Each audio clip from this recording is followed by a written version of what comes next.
Hello guys, welcome to my YouTube channel. I hope guys आप सभी अच्छे होंगे। तो आज हम पढ़ने वाले हैं हिंदी रसों के बारे में। Study craft 8213, this is my channel name. Like share subscribe to my channel. चलिए स्टार्ट करते हैं। सबसे पहले हम पढ़ते हैं संयोग श्रृंगार रस। जहाँ नायक और नायिका के मिलन का वर्ण हो वहाँ पर संयोग श्रृंगार रस होता है।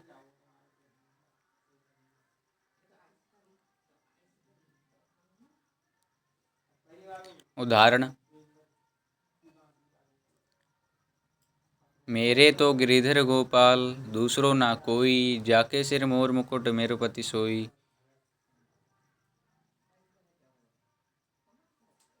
अगला हम देखते हैं वियोग श्रृंगार रस।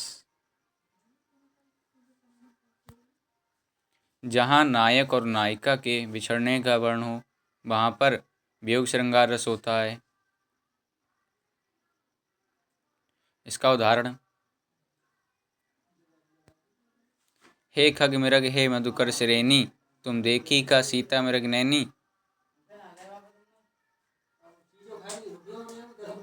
अगला हम देखते हैं हास्य रस।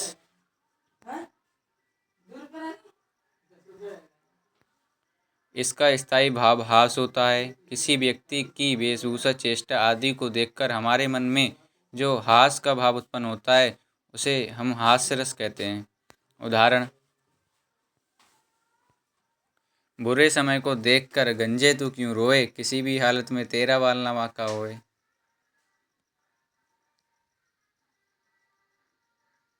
अगला हम पढ़ते हैं करुण रस। इसका स्थायी भाव शोक होता है। किसी व्यक्ति की प्रिय वस्तु या प्रिय व्यक्ति के बिछड़ जाने पर जो शोक का भाव उत्पन्न होता है उसे करुण रस कहते हैं। इसका उदाहरण है: अंधी बनाकर आज मुझको किया न्याय तुमने जगदीश।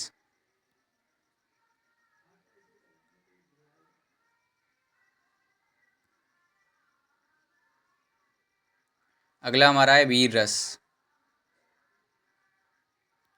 इसका स्थायी भाव उत्साह होता है। किसी कार्य या युद्ध को करने के लिए मन में जो उत्साह का भाव उत्पन्न होता है उसे वीर रस कहते हैं। इसका उदाहरण है: बुंदेलो हरवेलो के मुँह सुनी हमने कहानी थी, खूब लड़ी मर्दानी वह तो झांसी वाली रानी थी। अगला हमारा आता है शांत रस। इसका स्थायी भाव निर्वेद होता है।